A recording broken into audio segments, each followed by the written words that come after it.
So here's the thing. When we look at sacrifice, right? What does it mean? What is it, right? The act of sacrifice is giving up something of value, right, in order to obtain um, something bigger, right? In order to obtain a covering, you give up that you have um, that's very, very valuable to you, right? And so, biblically, when the children of Israel sacrificed, um, they gave up lamb. In those days, like they gave up cattle, lamb, cattle, you know, ox, cows, things like that. They gave that stuff to the Most High God in exchange for a covering, right? For the redemption or the covering of sin. All right. This is the whole reason Christ came. God gave something of value to the children of Israel. Okay. But let's look at who we are sacrificing to. Okay. So here's a question. When you pick up your hand, when you turn your head, when any part of your body moves, where's the direction coming from? Okay. Nothing operates in your body without your mind telling it to do so. Okay? So all things go through your mind first before it goes to the rest of your body. This is how your body functions. Okay? Your brain gives a signal, tell your arm to raise, right? And your arm raise. Understood? All right. So the act of sacrificing, when we sacrificed, who do we sacrifice to? Who do we give our most goodly possessions to, right? We give them to our head. Understand? Our head, the Most High. And in exchange, he gives us a covering. He gives us redemption. Okay? So before we even have to sacrifice, we have to go out, we have to kill, right? And we have to kill animals and stuff, bring them back. In today's modern time, we go out and work and we bring back food, right? Those are interchangeable, okay? So we bring back our goodly possessions, right? We flavor it up, we cook it, and then we consume it, right? And so keeping in the theme of who we're sacrificing to, children of Israel, we sacrificed to the Most High. We killed and presented our offerings to the Most High, right? And the reason I brought up, how does the body work? Nothing works in your body without your mind telling it to, is because when we eat, right, what part of our body consumes the food first? It's our head.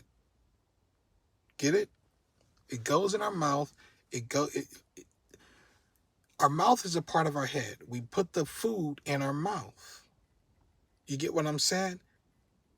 So our minds consumes the food first, which then provides nutrients and to every other part of our body in order for our body to function. You understand what I'm saying? So even the way we cook and eat, which represents sacrifice, even the way we cook and eat, which represents sacrifice, is designed for the praise and worship of the Most High God. Now, here's a deeper understanding. In your home, there used to be this huge question: who eats first in the home? You get what I'm saying?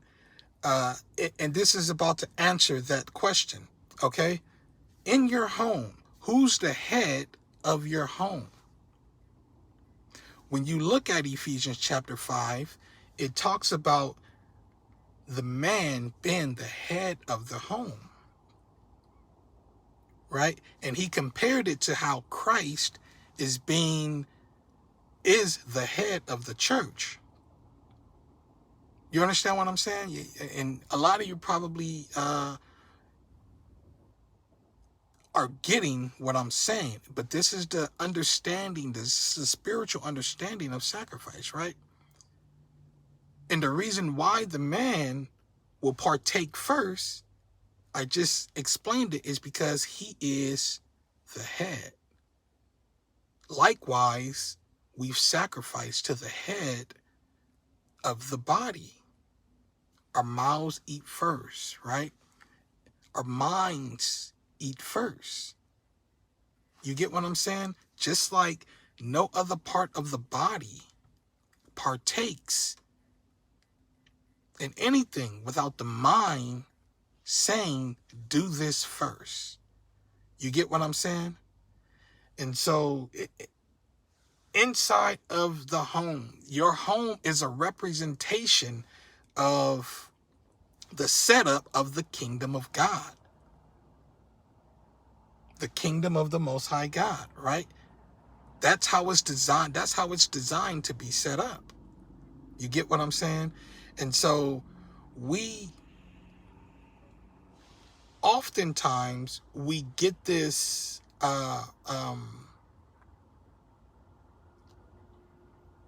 mixed up. And so when we see women out here posing the argument that their children, or even they eat first before their husband, well, who's going out and doing the sacrifice? Who's going out and who is ordained to be the spiritual head, right? Who's going out and presenting their bodies as a living sacrifice so that the entire family can eat? And it ain't about how much money you're bringing in. That has nothing to do with it. It's about the ordination or the natural order to preserve life. You feel what I'm saying? So within a home, you give, when you're cooking, when you're preparing this sacrifice, right? When you're preparing to eat, just like the children of Israel gave the Most High God the goodliest things, the first things, right? Within the home, we give the goodliest things to the head of the home. If you catch my drift, we give it to the man. The man eats first. You get what I'm saying? And like I said, your home is supposed to be a miniature representation of the setup of the Most High God. 1 Corinthians 6:19-20, it tells you that our temples is our bodies. Ephesians chapter 5, right, tells you that even as Christ is the head of the church, the man is the head of the household. And so all things do not function without the head telling it to. And this is why we sacrifice. This is why we give all of our goodliest things to the head first, right? And this is why nothing else functions without the head being alive and being present and being active. You understand what I'm saying? If it's out of that order, then your home is not a representation of a godly home. It's not a representation of everything we do, man. Even the act of eating, it's supposed to represent the kingdom of the Most High and how it's set up. Anyway, that's some knowledge dropping for you all. That's a spiritual understanding of some things. I'm about to go in this job and slave away. I'll holla.